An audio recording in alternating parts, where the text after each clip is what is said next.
Abertura. Fundo azul. Linha branca horizontal se divide em duas e forma um quadrado que logo se desfaz. Círculo se divide horizontalmente em outros coloridos e se desfazem. No centro, repórter Justiça. Uma doença que desafia a ciência, lota hospitais e faz milhares de vítimas diariamente. Com o surgimento de cepas variadas, são muitas perguntas e ainda poucas respostas para a dinâmica de infecção do novo coronavírus. No Brasil, uma das descobertas veio da equipe da Jaqueline. A biomédica trabalha como cientista no Instituto de Medicina Tropical da Universidade de São Paulo. Sequenciou em tempo recorde os primeiros casos registrados. Ter feito em 48 horas Jaqueline significa Góes, cientista. O resultado de um longo caminho de aprimoramento da técnica e também de otimização dos protocolos. A pesquisa ganhou destaque e tem sido fundamental. A gente tem trabalhado continuamente para tentar entender a disseminação do vírus no Brasil e, com isso, trazer informações que sejam relevantes para a área de saúde pública, para as medidas que possam prevenir ainda mais casos ou a disseminação do vírus. Quando o assunto é ciência, é comum pensarmos em homens comandando grandes experimentos. Eles podem até ser maioria no contexto geral, mas são elas que têm buscado mais espaço. Você precisa provar que é boa. Tem o desenvolvimento Priscila acadêmico, Galante, doutora em Ciências que da Saúde. Foi muito exigido, mas tem também um trabalho dentro de casa, uma postura diferente que eles acham que mulher precisa ter. O trabalho também, porque precisa trabalhar fora, como se a sociedade fosse mais exigente conosco. Priscila torna o meio científico da Universidade de Brasília mais feminino. A tese dela, baseada no desenvolvimento de um fármaco mais potente que a morfina e com menos efeitos à população, foi premiada. Nós conseguimos isolar um composto de uma vespa do cerrado mesmo, de forma até a valorizar os animais locais, e nós fizemos o depósito de patente desse possível fármaco. No mesmo local, Márcia desenvolve medicamentos para doenças neurológicas e neurodegenerativas. A gente trabalha com tratamento de doenças de alto impacto na sociedade, como a doença de Parkinson, como a dor crônica. E esse desenvolvimento a gente realiza durante muitos anos em modelos animais e utiliza da biodiversidade brasileira como um protótipo para o desenvolvimento desses medicamentos. Agora, cientistas têm feito compostos para reduzir a inflamação pulmonar causada pela Covid-19. Quando algo é descoberto, é natural que o cientista busque patentear a invenção. A patente nada mais é do que uma concessão pública conferida pelo Estado e que garante ao seu titular a exclusividade para explorar comercialmente a criação. Aqui no Brasil, é a Lei 9.279, de 1996, que regula os direitos e também as obrigações do que chamamos de propriedade industrial. Uma patente ela é um título. Alexandre Dantas, pesquisador do Instituto Nacional de Propriedade Industrial. Tá? É um título territorial, só tem validade no Estado, né, onde ela está sendo concedida, no nosso caso, o Brasil. Isso quer dizer que se eu tiver interesse em proteger uma invenção em diferentes países, eu vou ter que realizar depósitos em diferentes países, tá? E, além disso, a proteção ela é temporal. Impossível falar em patentes sem resgatar fatos históricos. No mundo, a primeira delas data de 1421. Foi na Itália, com um dispositivo para transportar mármore. Quase 400 anos mais tarde, em 1809, Dom João VI, ao chegar com a família real por aqui, publicou um alvará permitindo a concessão de patentes para o desenvolvimento de feitos no país. A ideia era estimular o crescimento industrial que praticamente não existia na época. Mas foi só em 1822 que houve a primeira concessão em solo brasileiro. Era de uma máquina de descascar café. São dois os tipos de patentes. A de invenção prevê requisitos como novidade, atividade inventiva e aplicação industrial. E quando concedida, tem duração máxima de 20 anos. A lei fala que as patentes não podem ser registradas se já estiverem compreendidas no estado da técnica. Então, o que é o estado da técnica? O inventor não pode ter revelado a sua invenção sem antes ter feito o pedido de patente, tá? Então, essa revelação ela não pode ser escrita, não pode ser oral, não pode ser dentro do Brasil e no exterior. Já as exigências para patentes de modelo de utilidade são novidade, ato inventivo e aplicação industrial. O tempo de concessão, neste caso, é de 15 anos. Segundo a legislação, um modelo de utilidade só pode ser concedido por um objeto que está associado a uma modificação estrutural em um objeto. Tá? No caso das patentes de invenção, essa limitação ela não existe, tanto que a gente pode ter patente concedida para objeto, para processo, para composições ou compostos químicos, para composições alimentícias, para um uso. Essas categorias não estão contempladas no caso de modelos de utilidade. Ana Angélica já patenteou alguns inventos. A professora e pesquisadora trabalha com bolsistas no desenvolvimento de produtos em várias áreas de conhecimento para que pessoas com baixa renda possam ter acesso. Nós temos depositado algumas patentes. Ana Angélica Matias Macedo, pesquisadora. A Agência de Inovação IFMA, ela recebe o nosso relatório descritivo, os documentos necessários, avalia, faz as correções devidas e nós fazemos os depósitos, para que o INPI possa fazer também uma releitura e assim nós conseguimos ter autorização para compartilhar esse material com algumas empresas para que em breve nós possamos ter recursos para que outras pessoas possam ter acesso aos nossos produtos.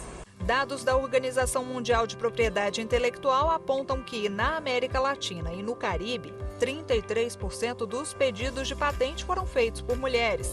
Se você acha o percentual pequeno, saiba que, no âmbito global, o número é ainda menor. Menos de 1/5 dos pedidos de patente... Gabriela Salerno, coordenadora de estudos de biotecnologia da Associação Brasileira da Propriedade Industrial. Como inventora.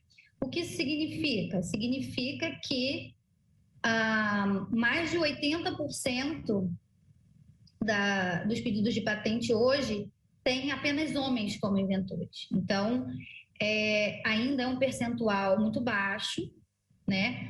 Mas se compararmos com os dados de 20 anos atrás, esse número já dobrou, esse percentual já dobrou. Então, isso é uma boa notícia. Apesar de o Brasil ser um país de inventores com capacidades excepcionais, a tão sonhada paridade parece distante. Juliana é coordenadora da Gênero e Número, empresa que analisa dados e revela desigualdades para qualificar alguns debates. Com o projeto Open Box da Ciência, fez um levantamento de 250 cientistas e os obstáculos enfrentados até o reconhecimento. Para isso, a gente uniu a expertise Juliana Bianconi, diretora da Gênero e Número. Nosso trabalho de pesquisa, métodos digitais e, claro, olhar para o campo. A gente vinha há alguns anos já, antes do Open Box, pelo menos há 2 anos, trabalhando com questões de representatividade de gênero e raça na ciência. A gente havia produzido alguns especiais, algumas coberturas especiais que revelavam o que a gente costuma chamar de labirinto de cristal, que são esses desafios invisíveis à sociedade, dos obstáculos que as mulheres enfrentam para ascender na trajetória como pesquisadoras, como cientistas. Um dos principais desafios tem nome: a maternidade. Tem mulheres que dizem, não, para mim é tão importante a pesquisa que Mariana eu vou ter Zatz, filhos. geneticista. Que eu acho uma pena, porque eu acho que a experiência da maternidade é espetacular. Eu sempre digo que a minha melhor experiência de DNA recombinante foram meus filhos, né? Então, tem um período difícil, né? Mas depois você consegue dar conta. Maiana é uma das mais renomadas cientistas do Brasil. A geneticista coordena o Centro de Pesquisa sobre o Genoma Humano e Células Tronco. O que nos move são as perguntas. A gente quer entender, né, os fenômenos biológicos e quem trabalha na área de saúde como eu, a gente quer, obviamente, tratar as doenças, né? E é uma coisa que te corrói por dentro, né? Você não consegue parar nunca, enquanto você não resolve um problema, aquilo te incomoda e não tem terminar às 5 horas da tarde ou fim de semana, é o tempo todo, né? E a vantagem é que toda vez que você responde uma questão, abre-se um leque de novas questões, né? E aí é isso que nos move, essa que é a mola propulsora, né? Os genomas de quase 1.200 idosos saudáveis já foram sequenciados. Graças a esse trabalho, temos o maior banco de idosos da América Latina e a identificação de 2 milhões de variantes genéticas que não estavam descritas nos bancos internacionais. Já as pesquisas com células-tronco têm permitido aos cientistas entender os mecanismos que protegem as pessoas do envelhecimento. E aí, quando veio a pandemia, nós descobrimos também vários centenários que tiveram formas muito leves de Covid-19 ou foram expostos e não tiveram nada, né? E as pessoas dizem, como é que você explica que um centenário pode resistir à Covid-19? E o que eu digo é que eles são, exatamente porque eles são centenários, eles têm o que a gente chama de genes, variantes protetoras e que fazem eles serem resistentes a qualquer desaforo do ambiente, até a Covid-19, né? Elas ainda podem ser minoria, mas ocupam posições de protagonismo. Para provar isso, um grupo coordenado pela Camila busca encorajar, acolher e motivar cientistas e futuras cientistas. O conhecimento vem por meio deste livreto, uma forma lúdica de apresentar a trajetória e a conquista de muitas profissionais. Nós escolhemos trabalhar na perspectiva Silveira, de coordenadora passatempos. do grupo Meninas e Mulheres Então, nas Ciências, UFPR. Acompanhar o nosso material, vocês vão notar que nós temos trabalhado com palavras cruzadas, caça-palavras, jogo da memória, desenhos para colorir, quebra-cabeça, que é uma linguagem, e os nossos textos também que são publicados no blog, eles têm uma linguagem que é uma linguagem acessível a muitas pessoas. A iniciativa deu tão certo que vem novidade por aí. Nós vamos ter caixa de cientistas, das cientistas negras, nós vamos ter caixa falando das mulheres do coronavírus, nós teremos uma caixa falando das mulheres ganhadoras do Prêmio Nobel, que é uma outra série que o nosso projeto tem trabalhado desde o ano passado, julho do ano passado. Nós começamos a fazer uma série que chama Mulheres do Nobel. Nós temos semanalmente produzido um texto sobre a ganhadora do Nobel em ordem cronológica, desde a primeira, nós vamos até a última ganhadora agora do ano de 2020, porque também não são muitas mulheres que ganharam o Prêmio Nobel. Então, a gente tem contado a história dessas mulheres semanalmente, uma mulher por semana, e lançado um quebra-cabeça dessas mulheres toda semana. A gente continua falando do trabalho das mulheres na ciência já. No próximo bloco, o repórter Leonardo Ferreira mostra as histórias de adolescentes que sonham ser cientistas. Não saia daí, o repórter Justiça volta em instantes. Vinheta de transição no Centro Repórter Justiça. Vinheta de transição no Centro Repórter Justiça.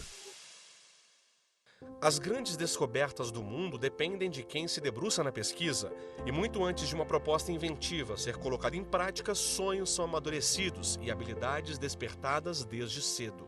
Eu sempre gostei de desmontar e montar as coisas de novo. Letícia Fagundes, E estudante. eu sempre gostei de tentar descobrir do que as coisas são feitas, quais são os materiais. E eu sempre consertei muitas coisas. Eu lembro de quando eu era pequena e as minhas amigas pediam: Letícia, conserta isso pra mim. E eu sempre era a pessoa que consertava tudo e eu só fui perceber isso depois. Letícia estuda mecânica no Instituto Federal do Paraná. Escolher a profissão que queria seguir não foi fácil. No começo ela ficou insegura, porque sabia que seria uma das poucas mulheres em sala de aula e no mercado de trabalho. Infelizmente, mecânica é visto como um curso mais masculino, assim, então eu achei que eu ia sofrer muito preconceito, que talvez eu não fosse uma boa profissional no futuro, que eu não conseguisse ser bem-sucedida nessa área. E isso me fez pensar bastante, assim, antes de me inscrever. Mas o meu pai, eu contei pro meu pai e ele falou pra eu tirar isso da cabeça, que tava tudo bem, que era pra eu tentar. No ano passado, a jovem se inscreveu na jornada científica dos institutos federais e desenvolveu o primeiro projeto de engenharia mecânica. Eu fico muito feliz por ter essa oportunidade e eu pretendo mesmo, se eu entrar em engenharia, continuar fazendo projetos científicos e continuar sendo uma pequena cientista, assim, uma jovem, depois velha e depois só cientista para sempre. Então eu fico muito feliz por ter tido essa oportunidade e eu pretendo fazer mais e mais coisas no futuro. Uma das referências mundiais na ciência Repórter é a Leonardo NASA, Ferreira, a Brasília agência DF. americana responsável pela pesquisa e pelo desenvolvimento de tecnologias e programas de exploração espacial. Mas acredite, em São Paulo, 2 adolescentes do ensino médio deram o que falar ao descobrir 2 asteroides muito antes do que qualquer especialista. Por meio de um software para trabalhos astronômicos, Micaele monitorou e analisou por um mês as imagens capturadas de um telescópio no Havaí. Eu notei um ponto muito pequeno que me chamou a atenção, porque ele estava realizando uma trajetória em linha reta. Então, imaginei que pudesse ser um asteroide, mas até então eu não tinha certeza de nada. O outro asteroide foi visto pela Laura. Ela ficou super empolgada com a identificação do corpo celeste e não imaginava que a descoberta era inédita e que estava contribuindo e muito para a pesquisa científica. Antes mesmo de conhecer esse projeto, eu já tinha um grande interesse por ciência. Laura dos Santos Dias, estudante. Principalmente porque algo nela me despertava uma curiosidade a mais de além do que seria o óbvio, o que a gente pudesse ver. E por causa disso, eu acabei também me interessando por astronomia, por admirar o céu e pensar, que poderia haver algo além disso, além do que a gente consegue ver a olho nu. Astrônomos vão catalogar o maior número possível de informações sobre estes asteroides, o que ainda pode levar alguns anos. No futuro, as jovens vão escolher o nome oficial de cada um. Laura quer homenagear a mãe Rosilene, que sempre a incentivou. Já Micaele sabe que a descoberta é apenas o começo da realização de um desejo antigo. Estou bastante animada com a descoberta e super ansiosa para o futuro, mas até o momento isso significa a realização de sonhos e o começo de muitos outros. E é isso que a democratização da ciência e da educação faz. Descobertas importantes podem vir até mesmo de quem a gente não espera e mudar vidas a ponto de deixar registros até no espaço. As meninas fazem parte do projeto Caça Asteroides, criado em 2020 para divulgar a astronomia entre adolescentes. O objetivo desse projeto Caça Helena Asteroide, Ferreira Carrara, coordenadora do projeto Caça Asteroides. Os cientistas profissionais, os astrônomos profissionais, a analisarem dados oficiais que eles dão pra gente, é também levar essa ciência para pessoas do ensino médio, para alunos que às vezes não têm incentivo, eles não sabem por onde começar, mas eles se interessam muito pelo assunto. Helena coordena o projeto, selecionou 5 estudantes e começou a fazer reuniões para ensinar o mundo da astronomia. Foi um mês de treinamento e onde eu mostrava para eles o que era um asteroide, onde eles se localizavam e também ensinava eles a mexerem no programa, no software que a gente ia usar para análise das imagens. As histórias de Helena, Laura e Micaele se encontram e trazem semelhanças. As 3 representam milhares de brasileiras com vocação para a ciência. O Brasil tem grandes cientistas. Fernanda Sobral, vice-presidente da Sociedade Brasileira para o Progresso da Ciência. A projeção dessas cientistas. Está havendo uma série de programas de incentivo e isso já está contribuindo para esse aumento das mulheres cientistas. Para aproximar mulheres apaixonadas por descobertas, a Sociedade Brasileira para o Progresso da Ciência lançou um prêmio dedicado às futuras pesquisadoras. E nós tivemos 284 inscrições das mais variadas áreas de conhecimento. Claro que esse interesse ele vem sendo cada vez mais despertado. Não era a regra geral, vamos dizer, há décadas atrás, mas eu diria que há uma evolução nessa década e esse é um exemplo que indica claramente esse interesse das meninas pela ciência. Foram centenas de inscrições de jovens de todo o país. A Raquel venceu na categoria graduação. Eu recebi esse prêmio tão importante pelo meu projeto de iniciação científica estudante. sobre a eficácia terapêutica de uma naftoquinona incorporada em micelas no tratamento da leishmaniose tegumentar em camundongos. O prêmio também mostrou que o conhecimento científico anda de mãos dadas com a sustentabilidade. Eu fui premiada com o projeto Casa do Nalanda Farinha Martins, da Mandioca estudante. ao bioplástico, onde o nosso foco, o nosso objetivo é substituir os saquinhos, as sementeiras, usada nas estufas de nossa cidade, substituindo assim pelo nosso bioplástico. Iniciativas que servem de inspiração. Em São Paulo, as gêmeas Sofia e Samara desenvolveram uma alternativa natural para combater enfermidades a partir do soro do leite de vaca. Esse projeto ele trata um pouquinho sobre a crise dos antibióticos, que é um problema alarmante que consiste na presente ineficácia desses medicamentos diante de bactérias patogênicas intratáveis, né? E o nosso projeto, diante disso, ele propôs o desenvolvimento de um novo princípio ativo antibiótico, né? Feito a partir de uma proteína extraída de um alimento denominado kefir, né? Com o objetivo de colaborar, né, para o tratamento dessas infecções causadas por essas bactérias resistentes. O projeto, apresentado na Feira Brasileira de Ciências e Engenharia, foi considerado o melhor de São Paulo. A ciência ela foi um grande canal, uma grande forma de nós criarmos a nossa autonomia. Sofia Rossi de Barros Almeida, estudante. Desenvolvermos realmente e foi através dela, a ciência foi uma ferramenta gigantesca para a gente mudar essas questões que nos incomodavam, colocar nossas ideias em práticas e criar voz, principalmente sendo mulheres, né? A área das exatas, que é a área que a gente pesquisa, por muito tempo foi uma área muito destinada ao gênero masculino. E hoje em dia as mulheres, garotas mulheres como nós, vêm dominando essa área e vêm criando cada vez mais protagonismo. E enfim. É isso. No próximo bloco você vai ver que as mulheres têm conquistado cada vez mais espaço nas ciências exatas e ajudam a quebrar estereótipos e a vencer o preconceito. A gente volta já. Vinheta de transição. No Centro, Repórter Justiça. Vinheta de transição. No Centro, Repórter Justiça. Imagine um micro-ondas que, ao invés de esquentar, resfria alimentos e bebidas em até 6 minutos. Ele existe e foi desenvolvido por 3 estudantes do Distrito Federal. Ele parte do princípio da Rafaela Gomes, estudante, que são pequenos módulos que possuem 2 faces, em que uma face é fria e a outra é quente.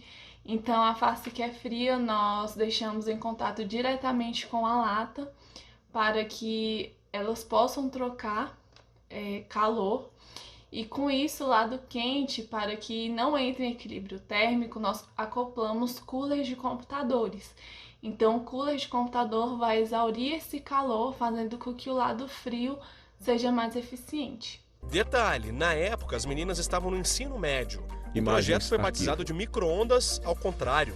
Em 2019, o Repórter Justiça conversou com a Rafaela e a Adriele, que estavam prestes a embarcar para o Peru para participar de uma mostra latino-americana. O invento foi premiado e de lá para cá surgiram novas oportunidades. O nosso protótipo e o nosso projeto Adriele teórico Gomes, estudante, tiveram vários avanços. Na parte teórica, conseguimos moldar várias relações elétricas, também conseguimos modificar muitas partes dos tamanhos das pastilhas, do próprio tamanho do protótipo e conseguimos fazer mudanças dos materiais. O equipamento está prestes a ser patenteado. Agora o desafio é lançar um produto capaz de resfriar embalagens em até 1 minuto. Aqui nós temos o isopor, que ele vai, junto com o PLA, ser um isolante, ajudando tanto a parte de dentro a manter o frio, como isolar para que o calor não consiga entrar e possa atrapalhar na hora da refrigeração. Os colégios são ambientes de aprendizado, mas também de Leonardo ciência, Ferreira, Sobradinho, engenharia DF. e tecnologia. O projeto F1 nas escolas é um exemplo. Alunos de 9 a 19 anos, de 450 instituições particulares e de 500 unidades do SESI de todo o país, são incentivados a encarar os desafios da Fórmula 1 em uma pista de corrida em miniatura. Vamos conversar agora com a Amanda, que tem 17 anos. Tudo bem, Amanda? Tudo. Já conta pra gente quais são as etapas aí desse trabalho. Então, inicialmente a gente monta uma escuderia que atua como uma empresa. Amanda Coelho, estudante. Então envolve todos os processos de marketing, gerenciamento, planejamento e também tem a área da engenharia, onde ocorre a construção do carro. E aí envolve conceitos físicos, matemáticos, químicos. Aí nessa construção do carro a gente tem todo um processo de manufatura e ele percorre uma pista de 20 metros. Apesar da baixa presença feminina nos cursos de ciências exatas, muitas mulheres foram protagonistas em importantes descobertas. Ada Lovelace é reconhecida como a primeira programadora de computadores. Marie Curie descobriu a radioatividade, o que levou à invenção do raio-x móvel usado na Primeira Guerra Mundial. Já a matemática Katherine Johnson foi fundamental nos cálculos da mecânica da órbita na NASA para que os americanos viajassem para o espaço. Se dizia muito, se colocava muito Fernanda a mulher, Sobral, vice-presidente da Sociedade Brasileira para o Progresso da Ciência. Era enfermagem, quando era da área de saúde era enfermagem, ou então na área até de biologia, sim, assistência social, pedagogia, professora. Então, isso é que era reservado às mulheres. E as outras, a parte mais da ciência, não era estimulado pelas famílias. No entanto, isso também está mudando aos poucos a partir desse incentivo. Muita gente já ouviu que matemática é coisa de menino. Quem pensa assim está completamente equivocado. É preciso mudar o comportamento com atitudes simples. Dar jogos, inclusive para as meninas, jogos que despertem a questão da ciência. Além disso, estimular uma questão que eu acho muito importante, que é a curiosidade. Porque você só consegue ser cientista, ser pesquisador, se você tiver curiosidade de descobrir algo. Então, essa é uma característica que eu acho que merece ser estimulada nas meninas para que elas consigam fazer ciência bem. Cristiane é engenheira de materiais na Bahia. Quando se formou, foi trabalhar na indústria e sentiu na pele as dificuldades de ser mulher. Eu trabalhava com mais de 300 homens, não tinha uma referência feminina. Cristiane Angra Pimentel, engenheira de materiais. Como, por exemplo, às vezes não tinha banheiro feminino, eu tinha que andar vários quilômetros para conseguir ir ao banheiro. Não tinha EPIs, que são equipamentos de proteção individual, específico para mulheres, e aí eu tinha que usar o modelo masculino e fazer adaptações, como, por exemplo, usar várias meias com botas maiores do que o número que eu calçava, dobrar a camisa porque era muito grande. Cristiane saiu da indústria e começou a dar aula em uma universidade. Transformou a experiência em projeto social que incentiva a inserção de mulheres nos cursos de exatas. A gente iniciou o projeto trabalhando em escolas públicas aqui da região, onde a gente fazia a apresentação dos projetos que eram desenvolvidos pelas meninas de graduação dos cursos de engenharia para as meninas do ensino médio, para que elas pudessem ter uma referência e saber que a mulher também pode atuar nessas áreas e que ela também pode ter sucesso, independente da escolha que ela faça, sem que necessariamente tenha um comportamento masculinizado. O Princesas da Tecnologia começou com 10 voluntárias, hoje são 50. Quando eu conheci e entendi o propósito do Princesas, Beatriz Santos, eu soube estudante. que eu queria fazer parte daquilo. Eu soube que o Princesas seria a mudança que eu precisava e o acolhimento que eu necessitava. Mulher, negra e futura engenheira Imagens, de produção. arquivo pessoal. Beatriz ainda nem saiu da faculdade e é inspiração para muitas meninas. Eu estar dentro desse espaço proporciona uma visibilidade ainda maior e eu quero que a minha voz chegue a essas outras mulheres. Da Bahia para o Rio de Janeiro, o projeto Meninas e Mulheres na Ciência foi criado há 3 anos pela Fernanda. A gente traz eventos com mulheres Fernanda cientistas Furtado, para mostrar para fundadora as do meninas que projeto elas Meninas podem e chegar Mulheres lá, na que elas Ciência. podem ser cientistas e o que elas quiserem.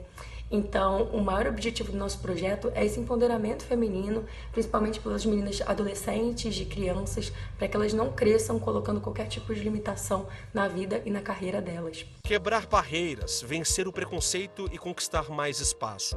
Em algumas áreas, profissionais acompanham de perto a desigualdade de gênero. Na área de astrofísica, como em todas as áreas, né, da grande área que é a física, nós temos poucas mulheres. Menos de 30% do público Eliade Ferreira Lima, astrofísica. É formado por mulheres dentro dessas áreas. Porém, dentro das minhas áreas em que eu pude atuar, a física de partículas é a área que menos tem mulheres. Assim, já aconteceu de ir num evento com 40, 45, 50 homens e ter no máximo 4 mulheres participando. Então, comparada à física de partículas, a astrofísica ainda tem um pouco mais de mulheres. Eliade é integrante de um grupo de pesquisadoras que desenvolve projetos e debate a questão das mulheres nas áreas científicas. São 6 professoras, 2 físicas, 2 químicas, uma neurocientista e uma toxicologista, que atuam na divulgação do trabalho de mulheres cientistas, em especial dos nossos trabalhos nas escolas do município de Uruguaiana e agora também com a pandemia dentro, num âmbito um pouco maior, aí, estadual e nacional, falando sobre as mulheres na ciência, as dificuldades por nós encontradas, mas em especial divulgando o que nós realizamos como cientistas. E assim a gente termina o Repórter Justiça desta semana. Já segue o nosso perfil no Instagram, é o TV Justiça Oficial. No YouTube, o canal é o mesmo. Se quiser entrar em contato com nossa produção, o e-mail é o reporterjustiça@stf.jus.br. Até a próxima. Créditos finais. Produção Marcela Luiza e Itaí Oliveira. Reportagem Fernanda Mulaete e Leonardo Ferreira. Edição e texto Fernanda Mulaete. Cabelo e maquiagem Eliane Neres. Figurino Itaí Oliveira. Cinegrafia Jefferson Martins. Lúcio Ribeiro e Luiz Guilherme. Assistência técnica Zenildo Júnior Kleber Leite e Paulo Paz. Edição de pós-produção Diego Clemente. Grafismo Lucas Martins. Audiodescrição visual. Roteiro Caio Daniel. Narração Paulo Garcia. Núcleo de programação Fábio Lázaro. Núcleo técnico Fábio Guedes. Núcleo de produção de programas Flávia Soledade. Supervisão Coordenadoria de Gestão da TV e Rádio Justiça. Secretaria de Comunicação Social STF. Realização TV Justiça Essencial 2021.